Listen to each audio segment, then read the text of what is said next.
Hello everyone, my name is Cassie Hoskins. The topic that I've chosen to research for my signature assignment is genetically modified organisms.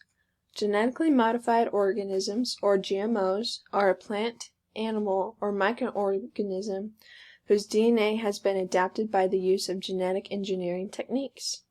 GMOs are most often seen in produce section of stores.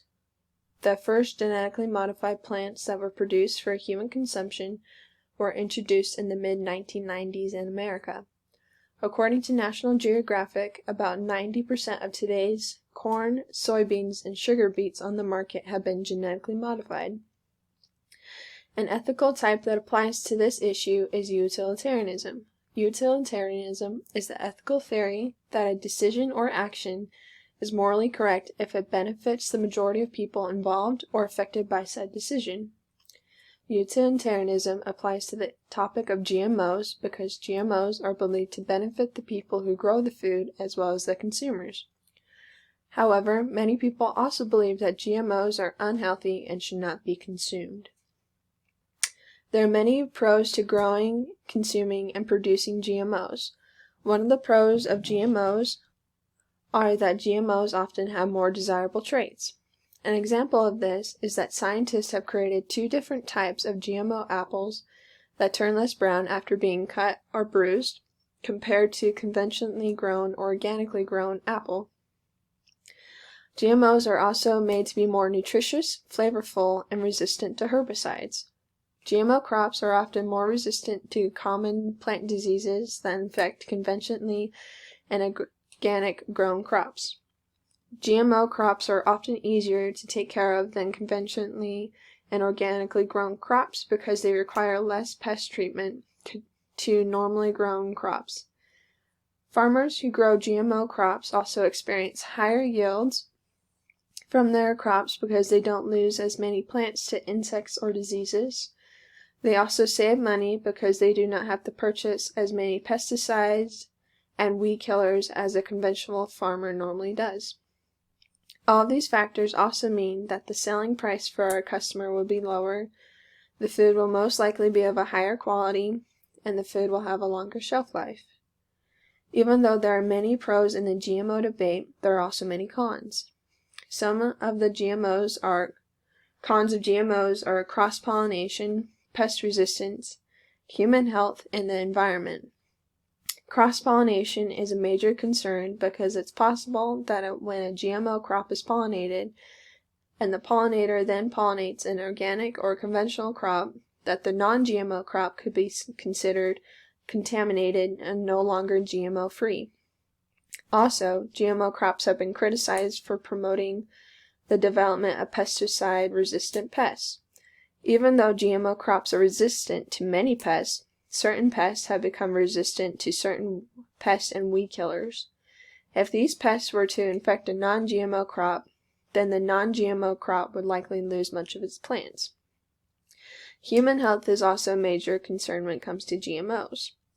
Even though there is no hard proof that GMOs cause sicknesses by themselves, there are still concerns about human health and GMOs. One reason for this is because genetic modification often adds proteins that are not a part of the native plant's genetic makeup, which can cause allergic reactions in the human body. Some people are also worried that GMOs could hurt the land that they are grown on, such as infecting the dirt or making it difficult for other crops to be grown there.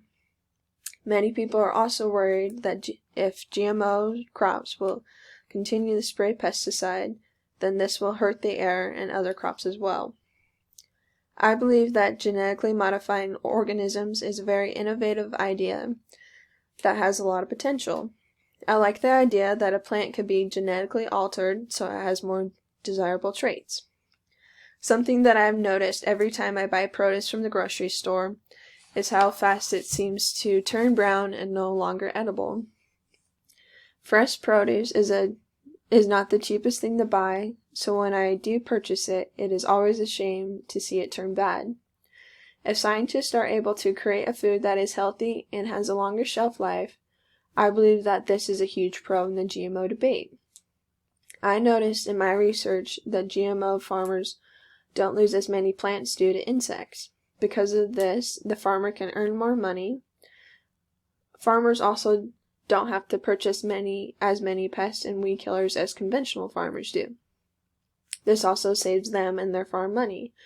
GMO crops take much less time and effort to grow than organic food, which is also a great thing for a farmer. GMO food is also cheaper to purchase than organic food, which is appealing to many people who want to buy produce but can't always afford the price of organic food. GMOs also have been showing positive impacts outside the United States. The United States has been working with other countries to use genetic engineering to improve the basic foods that make up a portion of a person's diet, such as growing GMO eggplants in Bangladesh that are resistant to insects. Farmers there are now earning more and are less exposed to pesticides. All these pros make a strong argument in the GMO debate. However, there are many cons in the GMO debate that cause me concern. Two of the concerns that I discussed in the GMO debate that cause concern are cross-pollination and the development of pesticide resistance. Many people would be negatively affected if a cross-pollination on a major scale did occur, such as a large swarm of bees pollinating a GMO field and then traveling to a non-GMO crop. After discussing organically grown foods this semester, I noticed that if a cross-pollination did occur on a large scale and the organic crop became contaminated, it does not seem likely that the organic farmer could still sell their foods as GMO-free. Of course, this would hurt the organic farmer's business and then threaten the market for other organic farmers. Also, the development of resistant pests is most due to the overuse of limited range of pesticides and the over-reliance on one pesticide. The development of resistant pests via cross-pollination to wild types of plants such as weeds is a major issue. If this situation continues to grow, then GMO crops will grow faster and reproduce more often, which might cause them to become invasive and cause a lack of variety in crops. The concern for human health is an interesting argument against GMOs. Some people are concerned that GMOs can cause allergic reactions to the consumers. Some of the allergic reactions that could occur might be new to the person, and they might become seriously ill after coming in contact with the GMO food. Although it is somewhat possible that a person could have an allergic reaction after consuming a GMO food because it was genetically modified with a different plant, but it is not very likely. Although many of the concerns about GMOs are valid, I believe that problems such as cross-pollination and the development of pesticide resistance can also be addressed.